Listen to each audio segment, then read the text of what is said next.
A lot of his units even before the fight actually started, and after that we had all those ghosts with a personal cloaking ability going for the EMPs and reducing the energy of the Archons to nothing. The 10 hit points didn't pose a problem to TaeJa's bio army.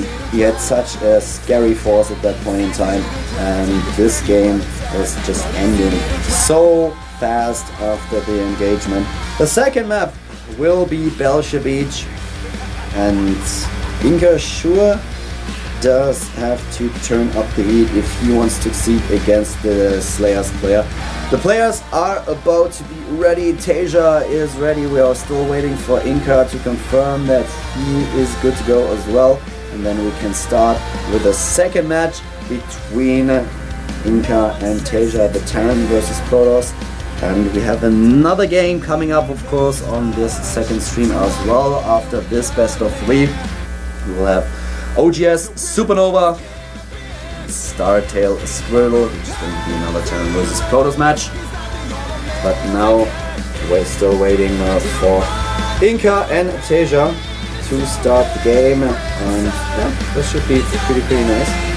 I have to admit that so far, well, if you watch the other stream, by the way, you can obviously have a good look at the players themselves. Today there's a lot. I've watched this game, I've watched the other stream while we had the break, and I have to say there are a lot of people in the studio today once more. It's basically always the case when Slayer's Box is playing. He just attracts such a huge crowd. And I have to say that I have never seen as many people as, I think it was this Monday, when Lino was facing MVP in Code S. I pointed that out yesterday already. Ladies and gentlemen, if you have not been able to follow the games live between Lino and MVP, make sure to catch the VODs. That was the best Stack of 2 series I've ever seen. Those games were insane, both of them at their best, and this was just such a treat to watch, so you should definitely make sure that you are catching these games. And TaeJa as well as Inca are ready. We're in the game and about to start the second one. Belcher Beach, GSL Code A. This is Inca against TaeJa, the second map. Inca lost. He lost on Daybreak. TaeJa is up ahead with 1-0, starting at the right side of the map in the blue colors. This is Slayer's TaeJa.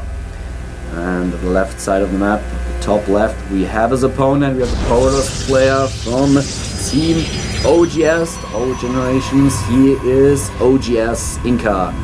And he struggled a little bit on the last map. Both players went for a fast expansion, but TaeJa could capitalize on that a lot more than Inca. There was no really early game, not really an early game aggression going on. Inca thought for a few seconds if he would try to push his opponent with his gateway units, but in the end just realized that that wouldn't do him any good at all, because TaeJa was prepared for that, and therefore he retreated. Both players just maximizing their army, and the army composition, the unit composition of TaeJa was just too good for Inca to beat. He was caught out of position as well in one of those encounters, and therefore lost the game to his opponent. TaeJa right now with the barracks walling off at the front, and Inca just trying to scout a little bit one of his probes. He won't be able to see anything at all. He won't get any scouting information whatsoever, and therefore has to assume that his opponent might put some early pressure onto his base. Oh, is he able to sneak in? No, he's not. No, he's not. That would be a little bit too unlucky for TaeJa if he would have made that mistake of displacing that barracks. But yep, right now Inca doesn't have any information whatsoever. He has no idea what's happening. So TaeJa without gas is going for an expansion. We don't have any problem of realizing that, as we have the perfect vision into his base. We see that he didn't get a refinery just yet, and he is actually placing that command center outside of his wall-in and is going to build a bunch of marines in order to prevent his opponent from scouting nonetheless. The marines will just line up over here to kill incoming probes. There's one hovering at the Xilnaga watchtower, and the SCV was able to spot everything in the main base of OGS Inca. And for Inca, this is a little bit tricky. He doesn't really know if there's going to be an expansion on Belcher beats. It's not uncommon to get one, but still, if TaeJa was going to start with 2 barracks and trying to push him, then he would die to that push instantly if he would go for a 1 warp gate expansion. So he needs to be a little bit careful, and he's going for a Twilight Council. This is pretty cool. He's going for a 1 base play right now. He's getting a lot of gas already. That Twilight Council will allow him to get DTs or just research blink, and I'm pretty sure that we are going to see Dark Templar, but there's already a bunker built for TaeJa. And what do you usually do if you're a Terran player in this matchup? You are starting to build supply depots next to the bunker, then you can wall off, and even if there are DTs, it won't be possible for the Protoss player to get into the base of the Terran. He would need a warp prism at that, and this would be quite risky to place down place down robotics as well. But right now we have the Dark Shrine. We already talked about that. He's not even trying to hide it. So as soon as TaeJa is scanning his main base, and at some point he knows about the Twilight Council and about the Dark Shrine as well. He should maybe just have tried to build it somewhere up here. And there's the scan. Knows about the Dark Shrine, and I have to say that Inca can basically cancel that. This is quite a little disappointing, to be honest. Inca didn't even try to hide that.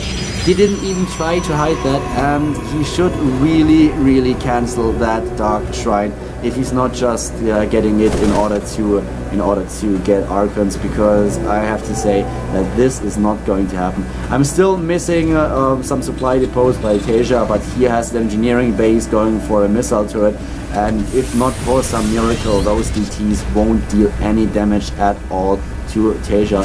He knows exactly what's going on. He can prepare against it, and yeah, I don't know how Inca expects to deal damage to his opponent. He's starting to build an expansion behind that, some kind of Dark Templar expand, but we have a lot of barracks. We have 3 barracks with add-ons for TaeJa. He's getting double gas in his main base. He's getting he's getting Marauders now. Already has Stim on its way, getting another bunker. And there is 1 DT, 1 lonely Dark Templar on his way to die. He's not going to live. I'm really sorry to say, but he is not surviving that attack. And this is exactly why I actually should power down some supply depots. This is exactly why. He needs to build those supply depots anyways, but now he has to waste the scan in order to kill that DT. He knows about it nonetheless, so that missile turret is definitely not useless, but that Marauder would have helped a lot more, especially if it already had concussive shell, which is not the case. Double forge now for Inca, getting additional gateways. He invested a lot of gas into that tech, and so far it didn't do him any good at all. TaeJa is looking really good right now. It's 36 SCVs against 44 probes. And taking quick glance to the main base with the expansion of his opponent. We have the Templar archives being built right now, and charge upgrade being researched already. Concussive shell is in the queue for the Terran player, as well as Stim +1 attack, and combat shield will follow fairly soon, I guess. Doesn't have it so far. And there's a factory, another refinery. Whereas the combat shields can certainly afford it. Yep, there it is. And nice placement by the supply depot, by the way. He knows that there is always the risk of a warp prison flying into the main base and dropping a bunch of DTs. Therefore, that supply depot does make perfect sense, as well as the Marines that are guarding the back or parts of the Terran main base. 78 supply against 70 right now. We have that Storm upgrade being chrono boosted. Charge is halfway done. And there's 1 pylon for Inca. He's getting more and more gateways right now. He's already on 3 warp gates. He has 6 of them in a few seconds. 3 High Templar already. And what about... yeah, the Marine is already aware of the probe, killing it. And might scout that pylon as well. It will scout the pylon quite likely. there it is.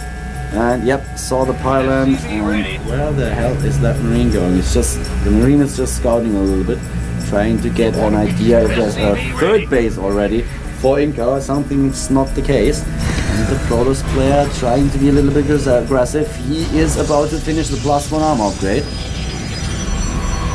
Getting now also some DTs. Has the High Templar for the Storm, enough energy at that. Look at the army supply, 42 against 50. 59 workers against 55. Yeah, but I'm not too sure if that's going to happen. Look, that's... I don't think that he will be able to bust through. I don't think he will be able to kill that wall in. I mean, there's a third bunker coming up. There are a lot of Marauders already. +1 attack is done.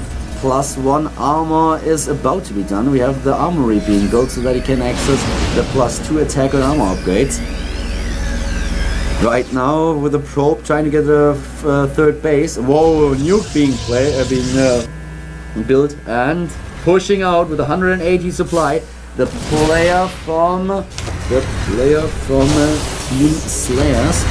And that Storm, not really hitting the army, just a precaution in order to he should probably back off and not run into all those storms, but this is going to be a very, very strong drop play. We have one factory at the potential third base, scouting that Nexus. In the back there are 2 pylons, and if he drops, he might be able not only to take out the pylon, oh, the cannon is too late, not only be able to take out the pylons, but a lot more. Yes, there we go. Feedbacking the medivacs right away, but not killing them, not taking them out. That warp gate is going to die, as is another pylon, unpowering 2 of them. That was well done. That one single DT is not able to hold that off, and that was quite a nice accomplishment by TaeJa. He's on 142 supply against 132. Is retreating now with his medivacs, but not with all of them. Trying to take down the High Templars, and there's a nice storm, but both High Templar die to that push, and he doesn't really realize that there is already a DT just trying to cut away at his units.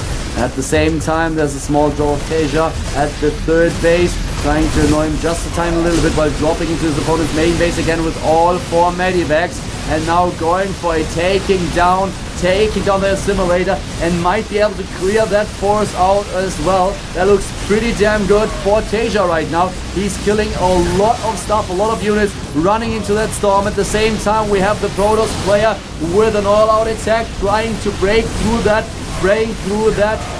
choke point, but this is way too much stuff for him to deal with. TaeJa has to pull his SCVs, but he's killing everything that Inca has, and there is still that marauding part of his army in the main base of the Protoss player. There's no scan available. Finally, he's able to pull them down, taking down both of them, both of the DTs.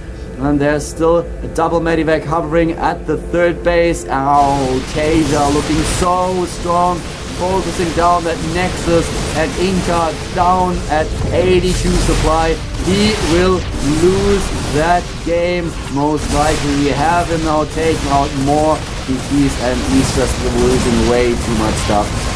Terran player on 2 bases is taking out everything, is taking out the second base now as well. There's 2 storms going off the wall, very nice storms, but it's not enough to decide that game in the favor of the Protoss player.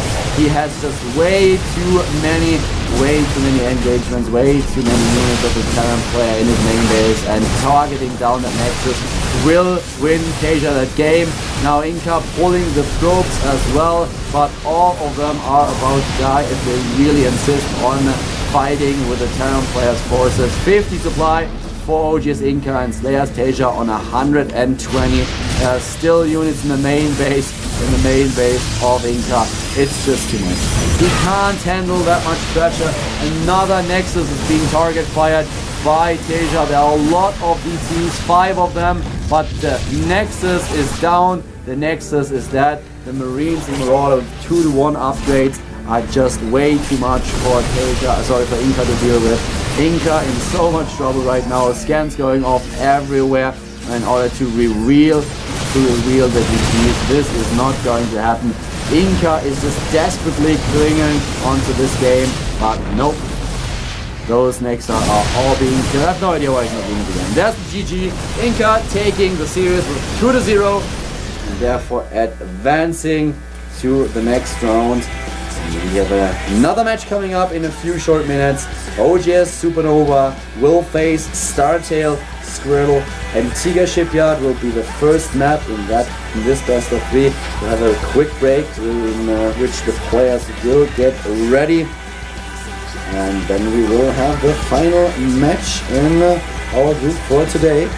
Another Terran versus Protoss. So ladies and gentlemen, stay tuned for another TVP action here at the GSL Codec.